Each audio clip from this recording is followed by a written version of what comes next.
Hi యోస్ మన Venkateswara YouTube channel స్వాగతం అండి. ఈరోజు నేనైతే నల్లేరు కాడలతోటి ఈ మధ్యన ట్రెండింగ్ కదా, అందుకని నేను చేద్దామనేసి నల్లేరు కాడల కారపొడి చేస్తున్నాను.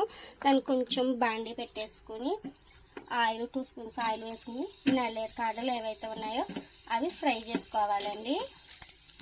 బాగా ఫ్రై చేసుకోవాలి. నల్లేరులో కొంచెం దురద గుణం ఎక్కువ ఉంటుంది. బాగా ఫ్రై చేయకపోతే దురదలు పట్టుకుంటాయి. So don't salt.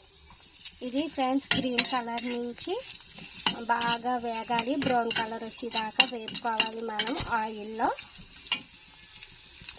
ఇంకా దీనికి 1 కప్ నల్లేరు కాడలకి ఇవ్వండి 1/2 గ్లాస్ జీడిపప్పు, 2 స్పూన్స్ ధనియాలు, గుళ్ళు 1 స్పూన్, ఎండుమిర్చి 50 గ్రామ్స్, నల్ల నువ్వు పప్పు మినప్పప్పు 2 స్పూన్స్, జీలకర్ర 1 స్పూన్, చింతపండు ఒక చిన్న నిమ్మకాయ అంత సైజు, సాల్ట్ మిక్స్ చేసుకున్నప్పుడు సాల్ట్ వేయాలి. ఇంకోండి ఇలాగే నల్లేరు కాడలు ఫ్రై అయ్యాయి కదా, ఇప్పుడు ఇందులో మంట లో ఫ్లేమ్లో పెట్టుకొని ఇందులో ఈ దినుసులన్నీ వేసేసుకోవాలి. స్కిప్ అయ్యింది, కాలింది కూడా.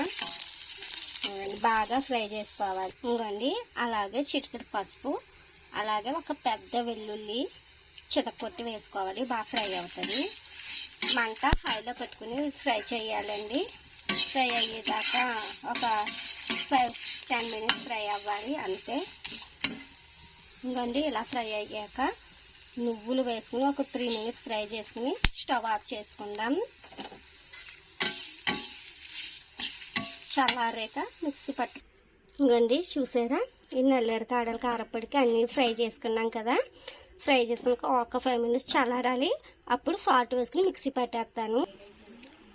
చూసారా, మన నల్లేరు కాడల కారపొడి అయితే రెడీ అయిపోయింది.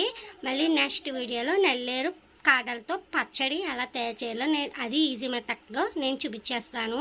అందాక మీరేం చేస్తారు, లైక్ షేర్ చేసేసి నా ఛానల్ని సబ్స్క్రైబ్ చేసేసుకుని మరి నా వీడియో మరొకరికి పాస్ చేయండి.